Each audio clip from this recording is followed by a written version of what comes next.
Здравствуйте, дорогие друзья, любители хорошего текстиля. Лучшие шелка для вечерних платьев, ткани в разнос разнообразных цветов во всех магазинах Мостекстильторга. Сегодня мы говорим о ткани креп, которая хорошо известна нашим мамам, бабушкам, а может быть и современным модницам. Сегодня выясним, что же это за ткань и осталась ли она где-то в прошлом веке или она актуальна и на сегодняшний день. Итак, креп от французского слова креп или латинского crispus означает шероховатый или волнистый. Родина крепа Китай. Он появился там вместе с шелковыми тканями, и китайские мастера, когда изобрели шелковые ткани, они стали разрабатывать различные технологии ткачества, и тогда же примерно плюс-минус придумали и технологию изготовления креповых шелковых тканей. О том, как же шелк попал из Китая в Европу, вы можете посмотреть в одном из моих предыдущих роликов. Посмотрите, что из себя представляет креповая ткань, ее поверхность. Она такая мелкая, зернистая, рельефная, матовая. То есть обязательно матовая, обязательно рельефная. Это, в принципе, синонимы креповой поверхности, креповых тканей. Таким образом, креп – это группа тканей, полученных или из нити с очень большой круткой, ее так и называют креповая крутка, либо специальным креповым переплетением. Различные варианты креповых тканей вы видите на фотографиях. И даже то название ткани, которое хорошо вам известно, креп де шин, расшифровывается как креп де чайна, креп де чайна, креп шин чайна. А редуцированное название уже получилось вот в таком виде, креп де шин. Немножко экскурс в историю о черном цвете. Казалось бы, как черный цвет связан с крепом, сейчас я вам расскажу. Черный цвет, который сейчас является неотъемлемой частью гардероба любого человека, не обязательно модника, и мужчин, и женщин, раньше не был столь популярен, а популярность ему принесла, как ни странно, королева Виктория в XIX веке в Англии. До этого черный цвет не носили так массово, как сейчас.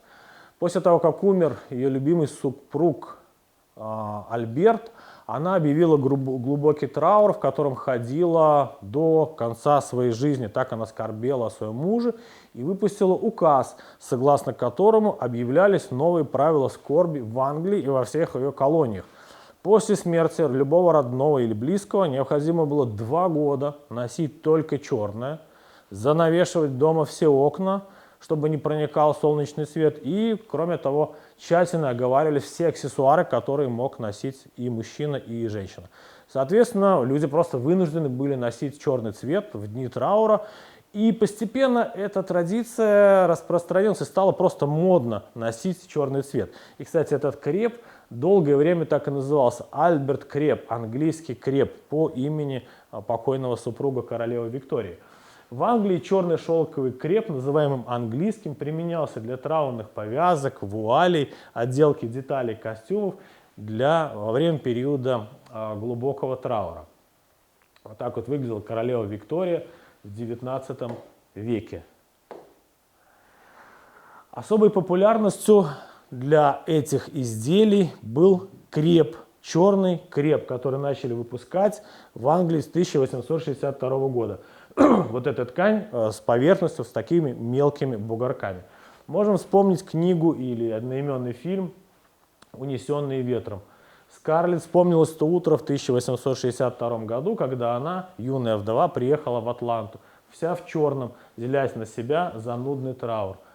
А Скарлетт поехала на бал в креповом платье и танцевала с Реттом Батлером. Она вообще не должна была там появляться, но война смягчила нравы. Почему не должна была появляться? Потому что были правила, оговоренные по скорби. Правда, Скарлетт все равно страдала, ведь все остальные были в нарядных платьях, а она была в черном траурном креповом платье. Вот такая история. Влияние Англии распространилось и на Францию, и отразилось во французской поговорке, которая гласит «надеть креп под пальто», что означает глубоко скорбеть. Вот такая поговорка, кстати, она осталась и до сих пор. Креп пережил многие взлеты и падения, иногда выходил на пик популярности, как, например, в 60-е годы 20 века, когда он стал супер популярным в Советском Союзе. Это был натуральный шелковый креп из Китая, из которых шили платья, костюмы и так далее. И все модницы щеголяли в креповых платьях. Вот так вот выглядели некоторые фасоны советских платьев из крепа. Но и на сегодняшний день очень многие страны, очень многие фирмы выпускают изделия из крепа. В Италии много домов моды, магазинов и брендов выпускают различные варианты шелкового и не только крепов. В Корее выпускают фирмы платья из крепа, в Индии выпускают сари и различные наряды из крепа, главная отличительная черта которых, напомню, это матовая поверхность. Есть ткани блестящие, есть ткани матовые. Ну, а большинство крепа как приходило из Китая 1000 лет назад, так и на сегодняшний день также приходит к нам из Китая. Вот так вот выглядит ципао, национальное китайское платье из крепа. В Китае более 2500 ткацких фабрик, которые выпускают различные изделия из крепа. Причем каждый пытается выделиться, и не только китайские, и другие, каждый пытается выделиться, придумывает новые названия, новые сырьевые составы, придумывают собственные бренды, логотипы и так далее. И порой, конечно, очень трудно разобраться во всем этом, потому что фирма меняет название, а вы должны понять, что это, из чего состоит и так далее. Это практически невозможно. И я, готовясь к этой передаче, я нашел, ну не знаю, десятки названий креповых тканей, которые, в общем-то, не отражают, по сути, ничего в технологии их получения. Итак, как же делают креп? Существует две технологии. Первая технология – это традиционная технология, которая была изобретена в Китае 1000 лет назад. Технология, которая включает креповую крутку нитей. Креповая крутка – это очень высокая крутка. 1500 кручений на метр, 2500 и даже 3000 кручений нить на 1 метр. Это супер высокая крутка.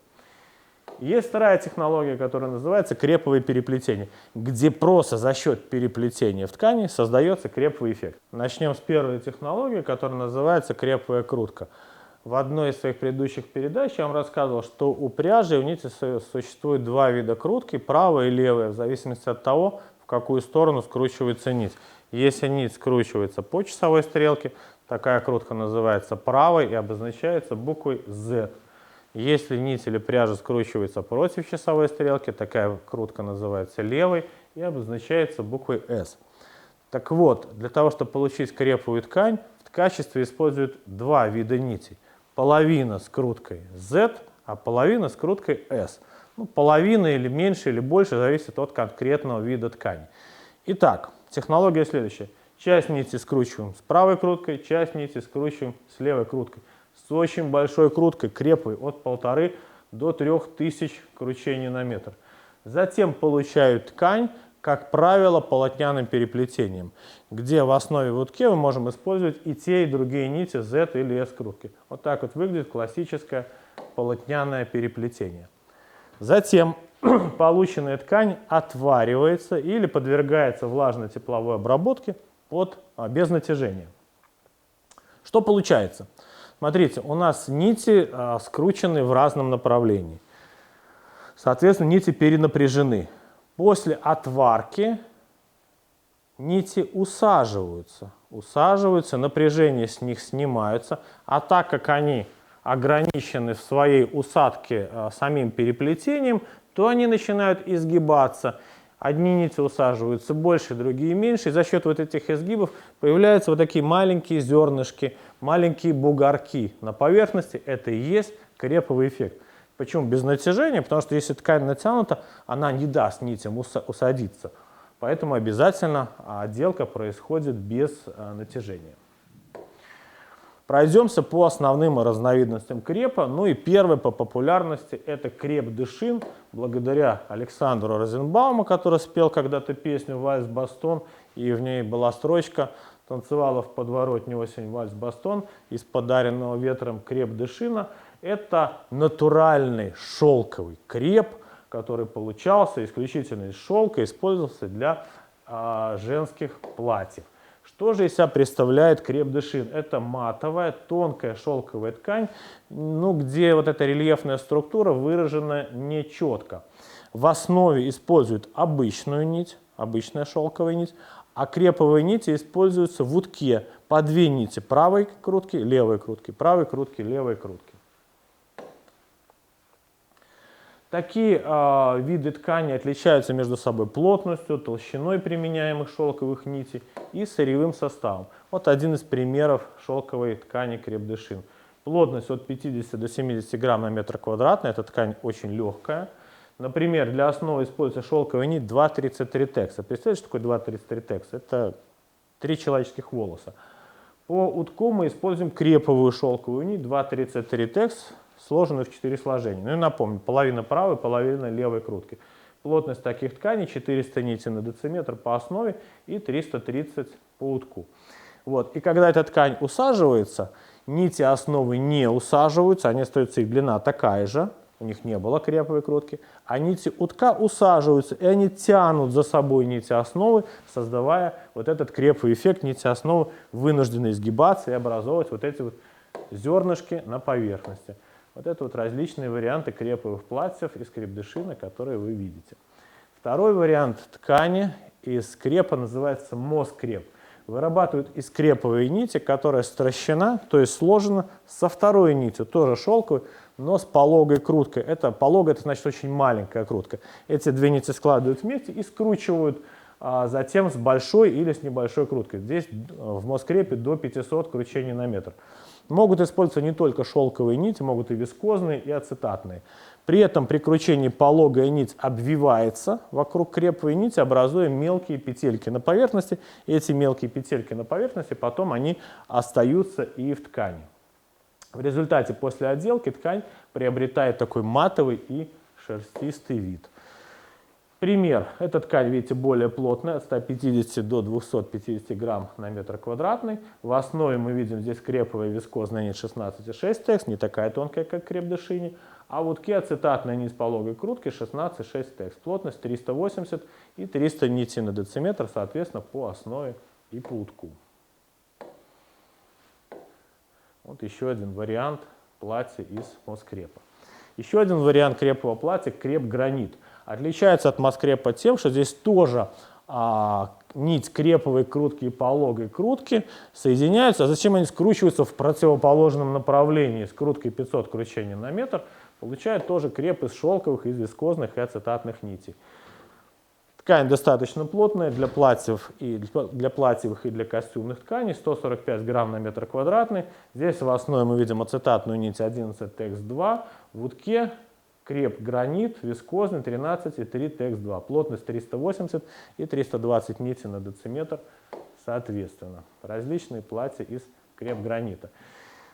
Самая тонкая, самая легкая, самая невесомая ткань, известная всем модницам, это шифон. А если мы говорим о шифоне из натурального шелка, конечно, это божественно, это просто прекрасные ткани, которые используются для самых-самых-самых легких изделий.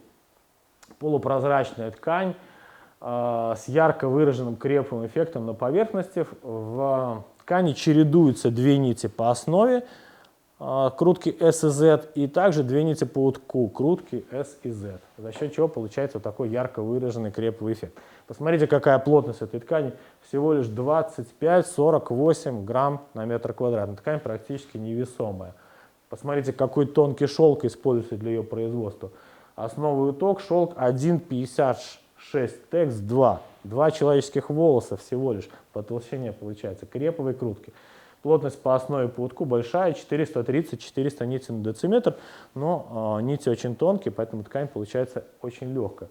Получают из такой ткани парео, очень легкие платья, шейные платки, шарфы, которые выглядят очень-очень красиво. Посмотрите, вот они. Парео, платки, шелковые платья из шифона. Переплетение полотняное. Еще один вариант ткани из крепа – креп-жоржет. Это тонкая, полупрозрачная, но более плотная, чем шифон, шелковая ткань с выраженным креповым эффектом.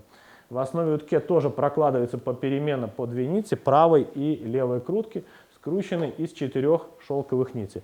Полотняное переплетение или вафельное. Здесь мы видим тоже, кстати, очень легкая ткань, 55-70 грамм на метр квадратный, чуть плотнее, чем шифон. Основой уток мы видим шелк 2,34 текс 4 сложения, креповые крутки, плотность по основе витку 450 и 290 нитей на дециметр соответственно. Это все мы говорим о тканях платьевого и одежного ассортимента. Вот различные варианты изделий из креп-жоржета. Еще один вариант креп-сатин подходит для нарядных платьев, бальных, вечерних, свадебных в том числе. Сатин, я уже делал передачу про сатин, это такой блестящий ткань с таким эффектом блеска. Вы скажете, при чем здесь креп? Но дело в том, что сама структура ткани получается таким образом, что она двухсторонняя, что с одной стороны мы видим блестящую поверхность сатиновую, а с другой стороны матовую поверхность креповую. Шелк-сырец используется по основе, и 4-5-ниточный креп используется по утку. Переплетение сатиновое или атласное, вот благодаря чему ткань получается двухсторонней. Получается ткань очень легкая, но достаточно плотная, хорошо драпируемая. Плотность около 90 грамм на метр квадратный. Например, вот мы видим в основе здесь шелк 2,33 текстов 3 сложения, в утке 2,33 текстов 5 сложений. Креповые крутки. Плотность по основе целых 827 нитей на дециметр. Ткань достаточно будет плотная. И за счет чего она, в общем-то, и получит свой вот этот характерный блеск. По утку плотность 346 нитей на дециметр. Есть и более, вот свадебное платье, кстати, из крепа. Есть и более редкие, такие не на слуху варианты креповых тканей, например, фай де шин, или он называется еще китайский фай. Сейчас не столь распространены эти платья материалы. Раньше, в 60-е, 70-е, 50-е годы 20 века, они были очень в моде. Это тоже двухсторонняя шелковая ткань репсового переплетения повышенной плотности. Видите, плотность одного из образцов 120 грамм на метр квадратный. А особенность ткани в том, что нити утка по линейной плотности толще, чем нити основы. И поэтому при получении ткани они выходят на поверхность больше и образуют вот этот вот креповый эффект. А изнаночная сторона получается блестящая. Структура ткани обеспечивает малые раздвижки, которые могут быть свойственны шелку. Ткань мягкая, эластичная, нарядная, эффектная. Используется для изготовления тоже женских платьев нарядных, а может использоваться и для изготовления штор. Еще один вариант крепа называется креп марокен, с перевода марокканский. Особенность этого крепа в том, что из него получаются ткани, напоминающие такую рельефную кожу, как кожа, шагреневая кожа. Ткань репсового переплетения с нитью пологой крутки в основе и креповой крутки в утке. Напоминает тесненную кожу. Изготавливается из шелка, вискозы или шерсти. Плотная, но достаточно мягкая ткань, используется как костюмная. Хорошо садится, хорошо тянется по фигуре. В одном из вариантов мы видим в основе вискозную нить 16,6 текс, в утке вискозную креповую нить тоже 16,6 текс. Плотность 400 и 270 нитей на дециметр соответственно. Существует множество других вариантов крепа, про них просто невозможно рассказать в одной передаче, но в принципе это все будет вариации одного и того же. Ну и вначале, как я вам говорил, конечно, вот еще варианты из марокена, креп-марокена платья. Как я вам говорил, вначале делали креповые платья и ткани только из шелка. Но шелк это дорого, шелк это эксклюзив. И поэтому креп хотели носить все, и поэтому нужно было удешевлять. Как удешевлять? Конечно, вместо шелка давайте мы используем что-то более дешевое сырье. И в первую очередь стали использовать вискозу, стали использовать ацетат, ну а потом перешли уже на все что угодно. Сейчас креп делают из полиэфира, из шерсти, из хлопка, из чего угодно. Но вначале это была шелк, вискоза и ацетат. Такие ткани назывались полукреповые. Их делали из искусственных нитей пологой крутки по основе или креповый по утку. Креповый эффект получался за счет разной усадки шелка, разной усадки вискозы и ацетатных нитей. Ткани получались малосминаемыми, устойчивыми к раздвижке. И вот за счет комбинирования вискозных, ацетатных и шелковых нитей получали различные креповые эффекты. Но это все было сложно, это все было дорого. Смотрите, мне нужно получить нить, шелковую, вискозную, неважно. Предположим, шелковую. Затем мне нужно на крутильной фабрике скрутить с очень высокой круткой. Очень высокая крутка, кто разбирается, это маленькая производительность. Значит, с низкой производительностью скручиваю. Причем мне нужно половину нити скрутить справа, половину влево. Мне нужно как-то их отличать между собой. Для этого их окрашивали легко смываемыми красителями в разные цвета, чтобы они контрастировали, и легче было заправлять ткацкий станок и обрабатывать, чтобы не запутаться. Так, значит, дополнительное крашение. Потом я получил ткань, нужно этот краситель смыть. Ну и, в общем, в итоге получалась ткань золотая.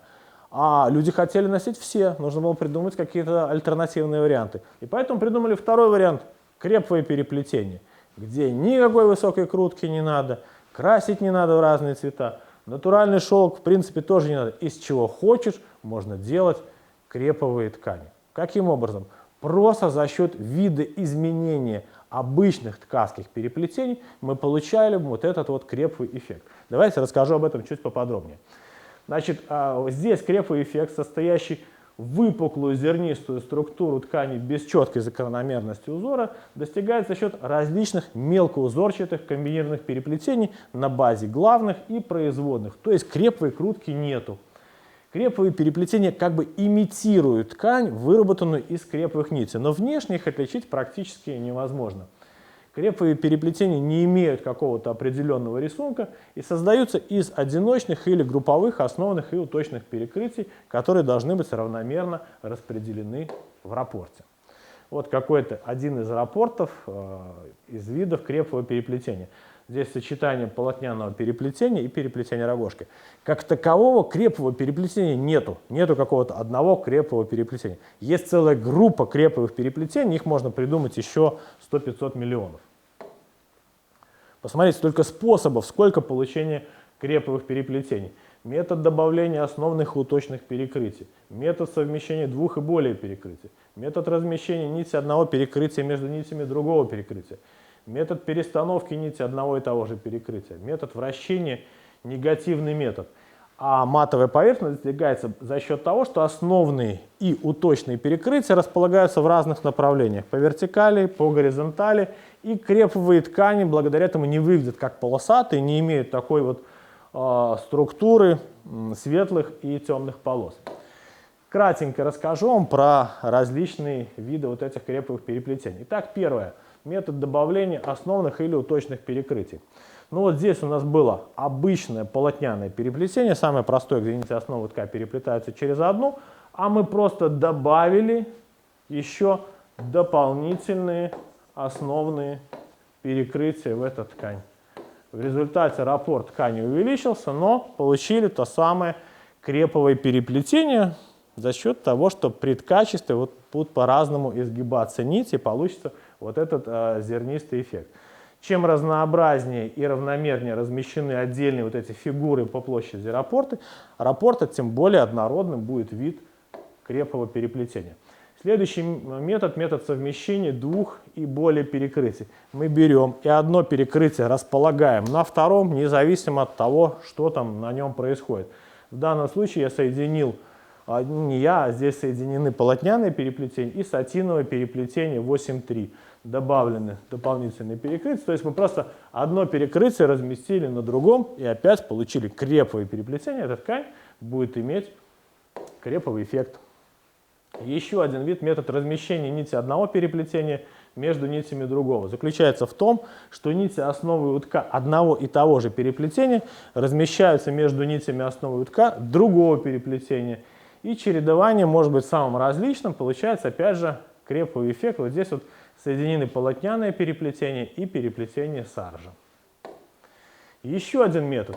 Метод перестановки нити одного и того же переплетения. Смотрите, вот у меня была какая-то сложная саржа, переплетение сложное, а я взял и здесь ниточки переставил по-другому. И вот у меня уже совсем другое переплетение, как бы я сделал из саржи другое креповое переплетение. Причем раппорт остался таким же. Еще один метод называется метод вращения. Смотрите, как он получается. Я беру какой-то квадрат основного переплетения и начинаю вращать его против часовой стрелки на 90 градусов, размещая следующий квадрат рядом с предыдущим. Вот он первый, второй, третий и четвертый. Вот я получил новый раппорт крепового переплетения. И еще один метод негативный.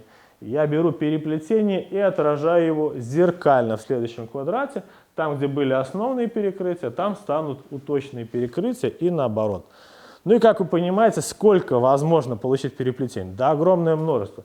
Можно совмещать вот даже те способы, про которые я рассказывал, и каждый раз получать новые креповые эффекты, чем, в общем-то, и занимаются производители в разных странах. Не только в Китае, но и в Европе, и в Швейцарии, и во Франции выпускаются, и в Италии креповые ткани. Даже в России и в Узбекистане тоже есть производство по получению креповых тканей. Ну, из чего делают креп на сегодняшний день? Посмотрите, все что угодно идет. Сырье, шелк, более дорогой сегмент, подешевле вискоза, полиэфир, шерсть, хлопок, добавляют эластан для получения стрейч-эффекта и придумывают разные названия, в которых, как я сказал, трудно сориентироваться. Креп-дайвинг, вот это эластичный креп, жаккардовый костюмный креп, костюмный и так далее.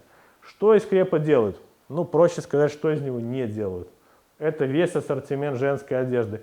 Платья, сарафаны, блузки, юбки, брюки, пижамы, школьная форма, спортивная одежда, леггинсы, лосины, шорты, спортивные костюмы, пальто, головные уборы, аксессуары, платки, палантины, свадебные вечерние платья, строгие костюмы, подкладки и даже постельное белье, шторы, портьеры и многое-многое другое.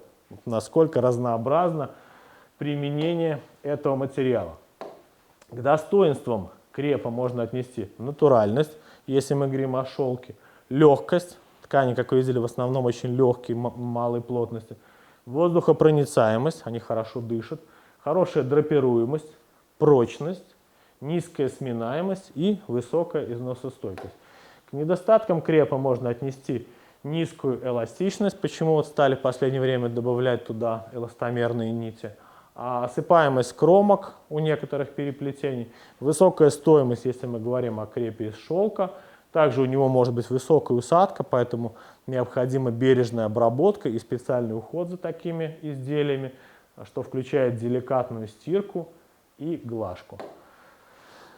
Ответьте, пожалуйста, в своих комментариях все-таки, что вы думаете по поводу крепа. Или он устарел безнадежно, или можно его применять и сегодня, и он сегодня такой же модный, как и 100 лет назад. Всего хорошего, до новых встреч!